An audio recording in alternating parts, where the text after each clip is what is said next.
നമ്മുടെ രാഹുൽ മാങ്കൂട്ടത്തിന് വീണ്ടും വിജയം. സുപ്രീം കോടതിയിൽ രാഹുൽ മാങ്കൂട്ടത്തിന്റെ ജാമ്യം റദ്ദാക്കണമെന്ന് പറഞ്ഞ് പോയത് ചവറ്റുകുട്ടയിലേക്ക് എടുത്തെറിഞ്ഞിട്ടുണ്ട്. എന്തായാലും ആ വാർത്ത വിശദമായിട്ടൊന്ന് വായിക്കാം. കഴിഞ്ഞ കുറേ നാളുകളായി എല്ലാവരുമല്ല, രാഹുൽ മാങ്കൂട്ടത്തിൽ പറയുന്നു എല്ലാവരുമല്ല, പക്ഷേ ചില സംഘം സർക്കാർ വാലാട്ടികളായ അടിമ മാധ്യമ തൊഴിലാളികളുടെ അജണ്ടയിലാണ് എനിക്കെതിരെയുള്ള കേസുകളുടെ വാർത്ത പോകുന്നത്.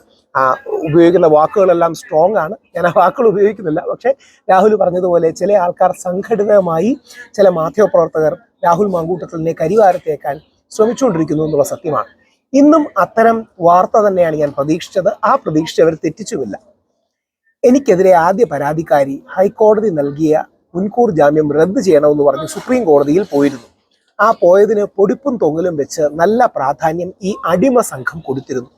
ഇന്നാണ് ആ ഹർജി സുപ്രീം കോടതി പരിഗണിച്ചത്. എന്നാൽ സുപ്രീം കോടതി ആ ഹർജി ഫയലിൽ പോലും സ്വീകരിക്കാതെ തള്ളിക്കളഞ്ഞു. എന്നിട്ടും ചിലരുടെ വാർത്ത രാഹുൽ മാങ്കൂട്ടത്തിന് തിരിച്ചടി എന്നാണ്. യാഥാർത്ഥ്യം പറഞ്ഞാൽ സുപ്രീം കോടതിയിൽ എനിക്ക് ഒരു അഭിഭാഷകൻ പോലും ഇല്ലായിരുന്നു. അതായത് രാഹുൽ മാങ്കൂട്ടത്തിന് സുപ്രീം കോടതിയിൽ ഒരു അഭിഭാഷകൻ പോലും ഇല്ലായിരുന്നു. രാഹുൽ മാങ്കൂട്ടത്തിന് നോട്ടീസ് പോലും തരാതെയാണ്, എനിക്ക് നോട്ടീസ് പോലും തരാതെയാണ് സുപ്രീം കോടതിയുടെ സ്വന്തം ബോധ്യത്തിലാണ് ഹൈക്കോടതി നൽകിയ മുൻകൂർ ജാമ്യം നിലനിർത്തിയത്. കാര്യം മുമ്പ് പല കേസുകളിലും വിവാഹിതരായ സ്ത്രീകൾക്ക് ഇങ്ങനെ പരാതി കൊടുക്കാൻ പോലും പാടില്ലെന്ന് ജസ്റ്റിസ് നാഗരത്നയുടെ അടക്കമുള്ള വ്യത്യസ്ത വിധിന്യായങ്ങളുണ്ട്. ഒരു സംഘം അടിമകളായ മാധ്യമപ്രവർത്തകർ ശ്വാസം അടക്കി പിടിച്ച് എത്ര വായിട്ടലച്ചാലും ശബ്ദ മലിനീകരണം ഉണ്ടാകുമെന്നല്ലാതെ ഒരു കാര്യം ഉണ്ടാകാൻ പോകുന്നില്ല. കാരണം ആദ്യ ദിവസം തൊട്ട് ഞാൻ പറഞ്ഞിട്ടുള്ളത് പോലെ ഈ വിഷയത്തിൽ ഈ രാജ്യത്തെ ഒരു നിയമങ്ങൾക്കും വിരുദ്ധമായി ഒന്നും ഞാൻ ചെയ്തിട്ടില്ല. സെഷൻസ് കോടതി തൊട്ട് സുപ്രീം കോടതി വരെ ആയിട്ട് ഇന്നത്തെ ദിവസം വരെ നിങ്ങൾ ഒരു സംഘം അടിമ മാധ്യമ തൊഴിലാളികൾ പടച്ചുവിട്ട ഏതെങ്കിലും ഒരു ആരോപണം ഏതെങ്കിലും ഒരു കോടതി ശരിവെച്ചിട്ടുണ്ടോ? രാഹുൽ ചോദിക്കുന്നത് കറക്റ്റാണ്. ഇന്നേ വരെ ഈ മാധ്യമ തൊഴിലാളികൾ പടച്ചുവിട്ട ഏതെങ്കിലും ഒരാരോപണം ഏതെങ്കിലും ഒരു കോടതി ശരിവെച്ചിട്ടുണ്ടോ? നിങ്ങൾ വിളിച്ചു കൂവിയ ഏതേലും ആരോപണത്തിന് തെളിവിന്റെ ഒരു ചെറിയ കടലാസ് കഷ്ണം എങ്കിലും ഹാജരാക്കാൻ കഴിഞ്ഞോ? തുണ്ടുപോലും ഹാജരാക്കാൻ കഴിഞ്ഞിട്ടില്ല. ആദ്യം മുതൽ ഞാൻ പറയും പോലെ എത്ര വൈകിയാലും സത്യം പുറത്തു വരും. ഗൂഢാലോചനയുടെ ഉൾപ്പെടെയുള്ള കൃത്യമായ തെളിവുകൾ കയ്യിലുള്ള ആത്മവിശ്വാസത്തിൽ തന്നെ പറയുന്നു, ആ സത്യം കോടതിക്ക് ബോധ്യമായതുപോലെ ഈ നാട്ടിലെ മുഴുവൻ മനുഷ്യർക്കും ബോധ്യമാകും. നിങ്ങൾ നാടകീയമായി അവതരിപ്പിച്ചാലും ബഹളം വെച്ചാലും കള്ളം സത്യമാകില്ല. സത്യമേ ജയിക്കൂ. ആ സത്യം എൻ്റെ ഭാഗത്താണ്. അതൊന്നും കാര്യമാക്കണ്ട. നിങ്ങൾ വാങ്ങിയ പൈസയ്ക്കുള്ള പണി ചെയ്യൂ അടിമകളെ എന്ന് പറഞ്ഞ് രാഹുൽ അൺയൂഷ്വലി സ്ട്രോങ് ആയ ഭാഷയിലാണ് രാഹുൽ എഴുതിയിട്ടുള്ളത്. അതിന് മുമ്പത്തെ രാഹുലിന്റെ പോസ്റ്റും വായിക്കേണ്ട പോസ്റ്റ് തന്നെയാണ്. അതായത് നമ്മുടെ ബഹുമാനപ്പെട്ട മുഖ്യമന്ത്രി യഥാർത്ഥത്തിൽ ഈ സാധനം പിടിച്ചത് മുഖ്യമന്ത്രി അറിയാതെ ആയിരുന്നു. നമ്മളൊക്കെ എന്താ വിചാരിച്ചത്? മുഖ്യമന്ത്രി സ്ട്രാറ്റജിക് ബുദ്ധി ഉപയോഗിച്ച് ആ കപ്പ് ഉയർത്തിപ്പിടിക്കുന്നു, ആ കപ്പ് തിരിച്ചു കാണിക്കുന്നു, ആ കപ്പിൽ അവർ ഫോട്ടോ എടുക്കുന്നു. ആ കപ്പ് സ്ത്രീപക്ഷ രാഷ്ട്രീയ പ്രവർത്തനത്തിന്റെ ഉത്തുംഗ ശൃംഗമാണെന്നുള്ളതാണ്. ശ്രീ ജോണി ലൂക്കാസിനോട് നടത്തിയ ഇന്റർവ്യൂവിൽ മുഖ്യമന്ത്രി പറയുകയാണ്, അവിടെ ഒരു കപ്പിരുന്നു, ഞാൻ എടുത്തതേ ഉള്ളൂ. അവിടെ ഒരു കപ്പിരുന്നു, ഞാനെടുത്ത് കുടിച്ചു, ആരോ ഫോട്ടോ എടുത്തു.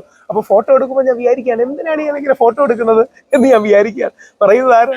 സാക്ഷാൽ മുഖ്യമന്ത്രിയാണ്. എന്തായാലും മുഖ്യമന്ത്രി ആ തുറന്നു പറച്ചിലിനെ ഞാൻ സമ്മതിക്കുന്നു. അതുകൊണ്ട് പല മാധ്യമപ്രവർത്തകരും കൊണ്ടുപിടിച്ച് രാഹുൽ മാങ്കൂട്ടത്തിനെതിരെ പല കാര്യങ്ങളും ചെയ്യും. ഇന്നലത്തെ രാഹുലിന്റെ പോസ്റ്റും കൂടെ വായിക്കാം. മിസ്റ്റർ ചീഫ് മിനിസ്റ്റർ, താങ്കളുടെ സ്ത്രീപക്ഷ നിലപാടുകളൊക്കെ വെറും PR തട്ടിപ്പും രാഷ്ട്രീയ അവസരവാദവും രാഷ്ട്രീയ വിരോധം തീർക്കലും ഒക്കെയാണ് എന്ന് ഇതിനോടകം കേരളത്തിന് നന്നായി ബോധ്യമായിട്ടുണ്ട്. ഒന്നും അറിയാതെ ആരുടെയോ സ്ക്രിപ്റ്റിലെ ഒരു കഥാപാത്രമാണ് താങ്കൾ എന്ന് കഴിഞ്ഞ ദിവസം ആ കപ്പിനെ പറ്റിയുള്ള താങ്കളുടെ അഭിമുഖത്തിൽ തന്നെ പറഞ്ഞു.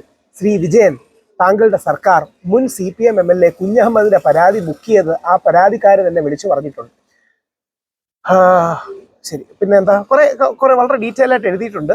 പിന്നെ പല ആൾക്കാരെ കുറിച്ചും രാഹുൽ രാഷ്ട്രീയത്തിന്റെ ഭാഗമായി തിരിച്ചു പറഞ്ഞിട്ടുണ്ട്. എന്നിട്ട് പറയുകയാണ്, എന്നെ ഹോട്ടൽ വളഞ്ഞ് താങ്കളുടെ പോലീസ് അറസ്റ്റ് ചെയ്തു. പറ്റാവുന്നത്ര അപരാധം യാതൊരു തെളിവുമില്ലാതെ എഴുതി പിടിപ്പിച്ച് കോടതിയിൽ കൊടുത്തിട്ട് എന്തായി? കോടതികൾ പറഞ്ഞത് കൂടി സമയം കിട്ടുമ്പോൾ ഒന്ന് വായിച്ചു നോക്കണം. ഇനിയും കൂടുതൽ ക്ലാരിറ്റി വേണമെങ്കിൽ കോടതിയിൽ സമർപ്പിച്ച തെളിവുകളും ഇനിയും സമർപ്പിക്കാൻ പോകുന്ന തെളിവുകളും ഞാൻ പോലീസിന് കൈമാറാം. അന്വേഷണവുമായി ബന്ധപ്പെട്ട് ഇല്ലാത്ത വാർത്തകൾ പുറത്തുവിടുന്ന ആ പോലീസ് ഈ തെളിവുകളങ്ങ് പുറത്തുവിടട്ടെ. എന്തായാലും എല്ലാ സത്യവും പുറത്തു വരും. എനിക്കെതിരെ ആരോപണം വന്നപ്പോൾ തന്നെ എൻ്റെ പ്രസ്ഥാനവും എൻ്റെ നേതാക്കന്മാരും എന്നെ കേൾക്കുക പോലും ചെയ്യാതെ നടപടി എടുത്തിട്ടുണ്ട്. അതിൽ ഈ ലോകത്തെൻ്റെ പ്രസ്ഥാനത്തെ പറ്റി പരാതി പറയാൻ എനിക്കല്ലാതെ മറ്റാർക്കും അവകാശമില്ലാത്ത അത്ര വേഗതയിലും എതിർവാദം കേൾക്കാൻ പോലും തയ്യാറാകാതെയും നടപടിയെടുത്ത കോൺഗ്രസിന്റെ തട്ട് താണെ തന്നെ ഇരിക്കും. രാഹുൽ മാത്രമല്ല, എനിക്ക് അതിൽ കോൺഗ്രസിനോട് പരാതിയുണ്ട്. അത് വേറെ പോട്ടെ. പറയാൻ സർക്കാരിന് നേട്ടങ്ങൾ ഇല്ലാത്തത് കൊണ്ട് ഇത് വിഷയമാക്കണമെങ്കിൽ ആക്കിക്കൂ. പഞ്ചായത്ത് തിരഞ്ഞെടുപ്പിന്റെ ഫലം പഞ്ചായത്ത് തിരഞ്ഞെടുപ്പിന്റെ ബാക്കി ജനം തരും.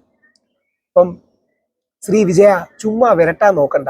ജയിലിൽ ആക്കിയാലല്ല, കൊല്ലാൻ നോക്കിയാൽ പേടിക്കില്ല. രാഹുല് മാസായിട്ട് പറഞ്ഞിട്ടുണ്ട്. വളരെ സന്തോഷം.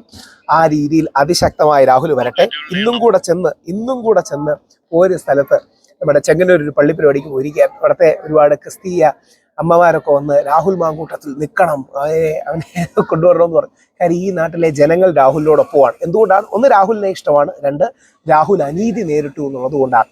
ആ അനീതി നേരിട്ട രാഹുൽ അതിശക്തമായി തിരിച്ചു വരട്ടെ. കൂടുതൽ പ്രാർത്ഥനയോടെ നിൽക്കുന്നു. ഈ ജനത നിന്നെ കാത്തിരിക്കുന്നുണ്ട് എന്ന കാര്യം യാതൊരു സംശയവുമില്ല. ഈ ഇലക്ഷൻ അല്ലെങ്കിൽ രാഹുലിന്റെ പ്രായം വളരെ കുറവാണ്, ഇനി 30s മാത്രമാണ്. രാഹുൽ ഇനിയും ഒരുപാട് കാലമുണ്ട്. നമ്മുടെ നാടിന്റെ നായകനായി രാഹുൽ വരും എന്ന കാര്യത്തെ സംശയമില്ല. അന്നും രാഹുലിനോട് അടികൂടാൻ ഞാൻ കാണും. ആശയപരമായി പ്രത്യയശാസ്ത്രപരമായി ദാർശനികമായിട്ടൊക്കെ അഭിപ്രായ വ്യത്യാസം കാണും. പക്ഷേ രാഹുൽ എന്ന കഴിവുള്ള യുവ പ്രതിഭ അതിശക്തമായി തിരിച്ചു വരട്ടെ. രാഹുലിന്റെ 2 പോസ്റ്റുകളും സോഷ്യൽ മീഡിയയ്ക്ക് തീയിട്ടിട്ടുണ്ട്. അത് വളരെ നല്ല സ്വാഗതാർഹമായ കാര്യമാണ്. അപ്പോൾ എന്തായാലും രാഹുലിന് അതിശക്തമായി തിരിച്ചു വരാൻ ഇനിയും അവസരം ഉണ്ടാകട്ടെ എന്ന് പ്രാർത്ഥിക്കുന്നു.